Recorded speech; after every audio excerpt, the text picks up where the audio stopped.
જય મસુંદરનાથ, જય માતાજી. કેમ છો મિત્રો? મજામાં છો? કારણ કે કાનાભાઈ આવી ગયા છે તમારા માટે એક નવો વ્લોગ લઈને. અત્યારે તમારા બધાનું સ્વાગત છે તાલાળાના રેલવે સ્ટેશનમાં. તો અહીંયા તમે જો આ બાજુ બીજી એક ટ્રેન આવી ગઈ છે અને આપણે જવાનું છે હતાધાર. તો અત્યારે આપણી ટ્રેન અહીંયા ઊભી છે. તો અમારે સંજયભાઈ અને અશ્વિનભાઈ ચાલુ કરી દીધું છે ભાઈ. વાહ ભાઈ વાહ. ભાઈ સત્તાધારની જર્ની સ્ટાર્ટ થઈ ગઈ છે ને જો આવું કાંઈક સરસ મજાનો નાસ્તો છે આયરે. હા હા હા, કાંઈ ઘટે નહીં ભાઈ. વાહ ભાઈ વાહ. હું અશ્વિનભાઈ બે હામ મોજ લઈ રહ્યા છીએ અત્યારે. જોવો તમે ઠંડી ઠંડી સાઈઝ ને ભાઈ ટ્રેનમાં આવી બધી વસ્તુ મળી જાય, કાંઈ ઘટે નહીં ભાઈ. તો ચાલો મિત્રો, હવે હું તમને મારી મોટી માની પાસે લઈ જાવ હમણાં. તમે કન્ટિન્યુ. આ મજા તો કંઈક અલગ જ છે. તમે જોવો ખાલી આમ. અને અહીંયા તમે જો આ પંખો ફરે. પંખો ફરે મારી ઉપર અને હું એક હાથમાં પકોડું વાળીને ખાવ છું ભાઈ. આ જો તમે ભાખરી ને રીંગણાનું ભરથું, હો રીંગણાનું ભરથું ને ટાઢી સાઈઝ ને ભાખરી ને ભાઈ મોજે મોજ આવી ગયો. ચાલો તમને અમારે બીજા સોફામાં લઈ જાવ. હા હા, જો અહીંયા હાસી મજા તો અહીંયા જ ચાલે છે. જો આ અમારી મોટી માં નહીં, કાંઈ ઘટે નહીં હો. પણ વાહ.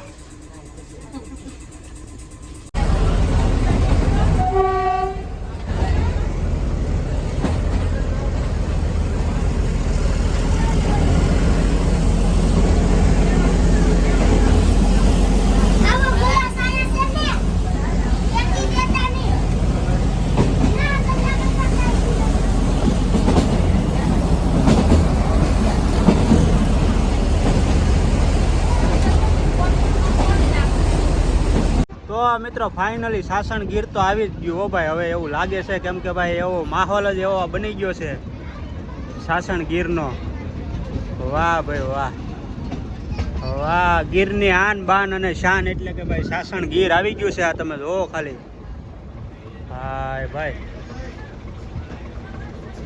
તો મિત્રો ગીરનું ઘરેણું એટલે કે સોનું કહેવામાં આવે એ આપણે આ શાક છે. જો તમે આ શાકના ઝાડ સરસ મજાના છે. આ ગીરની અંદર જો તમે આ ઓરિજિનલ શાક એટલે કે ભાઈ સોનું કહેવામાં આવે ગીરનું.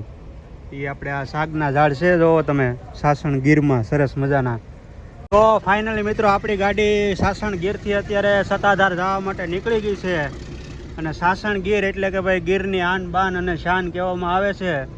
ગીરનું ઘરેણું સાસણ ગીર અને સોળે કળાએથી ખીલેલું એવું સરસ મજાનું છે આ સાસણ ગીર. પ્રકૃતિથી ભરપૂર સરસ મજાનું એટલે કે ભાઈ સાસણ ગીર જબરજસ્ત પ્લેસ છે મિત્રો ગીરનું. આવો ક્યારેક મુલાકાત લ્યો તમે. અને હવે આપણી ગાડી નીકળી ગઈ છે સત્તાધાર જવા માટે સાસણ ગીર તરફથી.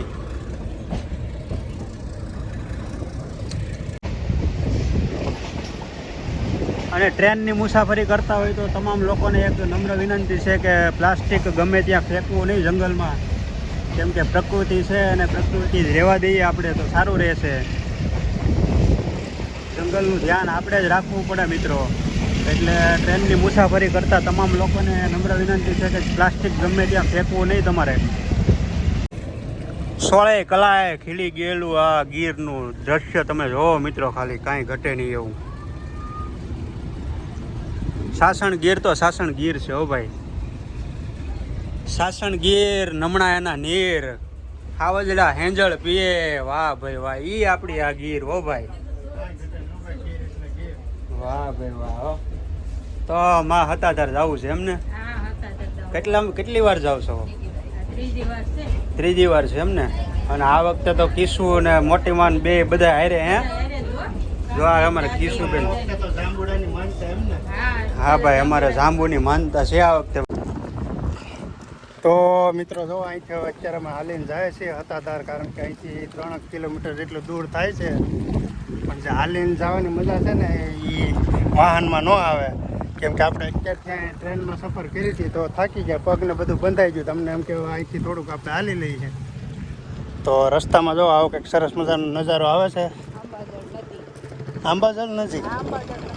હા નદી મિત્રો, આંબાજલ નદી કહેવાય.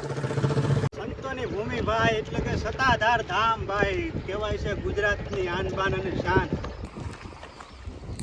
જય આપા ગીગા. મિત્રો આપણે આ ગેટ અંદરથી એન્ટર થવાનું છે. અંદર પગ મૂકતા જ હા હા કંઈક અલગ જ અહેસાસ થાય છે. જ્યાં બધોય થાક ઉતરી જાય એવું લાગે, કારણ કે અંદર પગ મૂકતા જ આપણને એવી એનર્જી મળી છે અહીંયા આવીને. કાંઈ ઘટે નહીં ભાઈ. આ આપા ગીગાની જગ્યામાં પગ મૂકો તો આમ થાક ઉતરી જાય ભાઈ. કાંઈ ઘટે નહીં હો બાકી.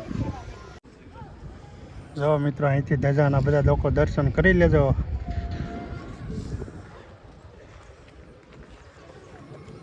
ખાલી ધજાના દર્શન કરો, આપા ગીગાની ધજાના દર્શન કરો ખાલી ભાઈ. ખાલી ધજાના દર્શન કરી લો એટલે કાંઈ ઘટે નહીં.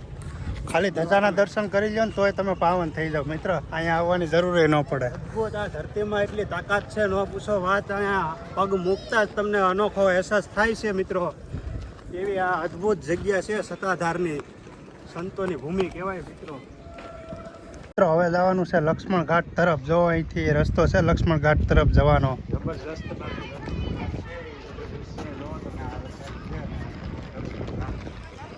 ત્યાં જવાનું છે અને આપણે તમને દર્શન કરાવવાના છે લક્ષ્મણ ઘાટના મિત્રો. તો ચાલો આપણે આપા ગીગાના દર્શન કરી લીધા, પણ અંદર છે કે જો કે ફોન અલાઉડ નથી, એટલે વિડીયો શૂટિંગ ને એવું બધું અલાઉડ નથી, એટલે આપણે લીધેલું નથી. પણ અહીંયા જો કે અલાઉડ છે એટલે તમને દર્શન કરાવીશું લક્ષ્મણ ઘાટના. અને અલાઉડ નથી તો આપણે આપણી સંસ્કૃતિને જાળવી રાખવા માટે આપણે શૂટિંગ લીધું નથી અને કાયદાનું પાલન કરવું જરૂરી. ગેટની તમે ડિઝાઇન જો, કેવો સરસ મજાનો ગેટ તૈયાર કરવામાં આવ્યો છે ને. સૂચના અહીંયા આવો અંદર એટલે તમારે ખાસ કરીને વાંચી લેવી અહીંયા શું લખેલું છે. જો ઘાટમાં મગર હોવાથી સ્નાન કરવું નહીં, ખાસ ધ્યાન રાખવું, કારણ કે આમાં મગર પણ હોય છે. આ છે લક્ષ્મણ ઘાટ. અત્યારે તમે જોવો અહીંયા અંદર માછલા પણ કેવડા છે. જો આમાં ધ્યાન રાખવું પડે, કારણ કે આમાં મગર પણ હોઈ શકે.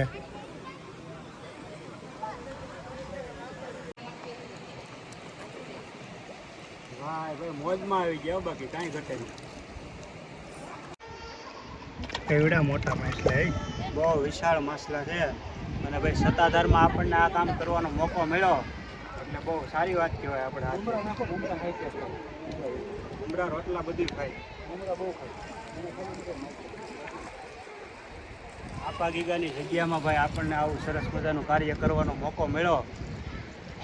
સારી વાત કહેવાય બહુ. ખરેખર આપણને બહુ આનંદ થાય છે આવો મોકો મળ્યો ને ભાઈ આ કાર્ય કરવાનો.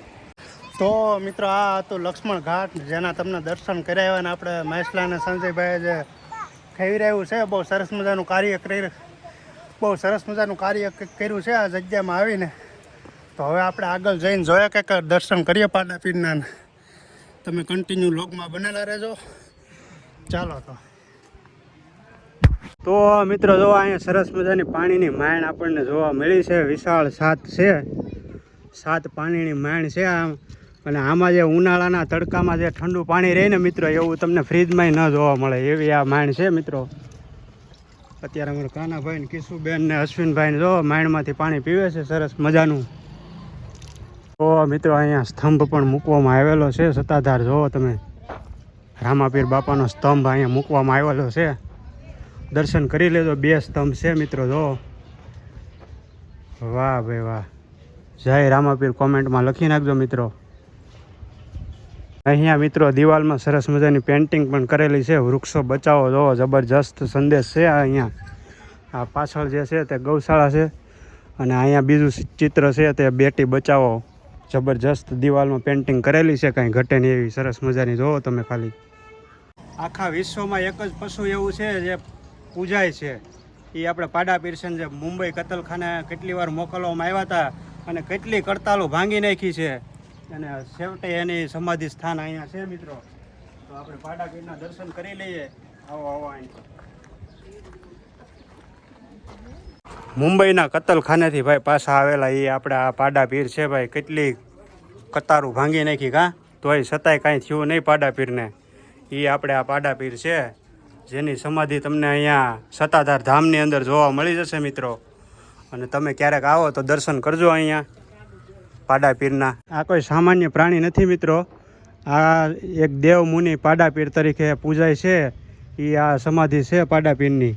તમે જોવો ખાલી અહીંયા આ પાડાપીરનું સ્વરૂપ જોવો ખાલી તમે. તો મિત્રો હવે આપણે કરવાના છે ભૂત બાપાના દર્શન, જે એક વીઘા એક જમીનમાં મોટો જબર વડ છે ભૂત બાપાનો. ચાલો આજે તમને એમના પણ દર્શન કરાવી દઉં હું. સવારે 7 થી સાંજના 8:30 કલાક સુધી.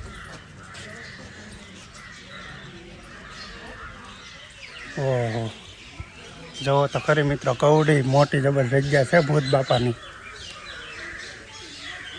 વડ જુઓ ખાલી તમે.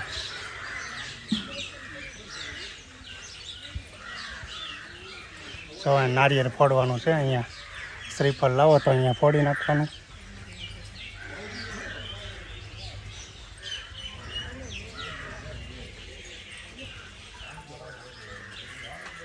જગ્યા છે મિત્રો ભૂત બાપાની. જો કરી લો, દર્શન કરી લો. તો સાદી જો ભૂત બાપાની.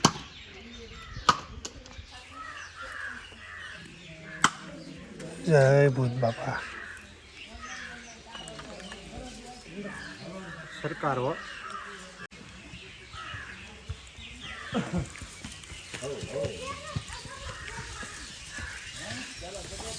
માનતા પૂરી થઈ હોય ને લોકોની. આ ઈ ફોટા છે.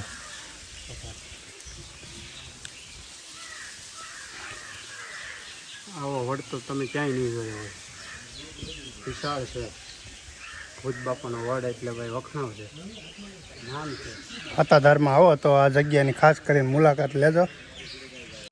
હે, મેં તો મારી લાઈફમાં એવડો વડ ક્યારેય જોયો નથી ભાઈ. પહેલી વાર સત્તાધારમાં જોયો છે ભૂત બાપાનો વડ.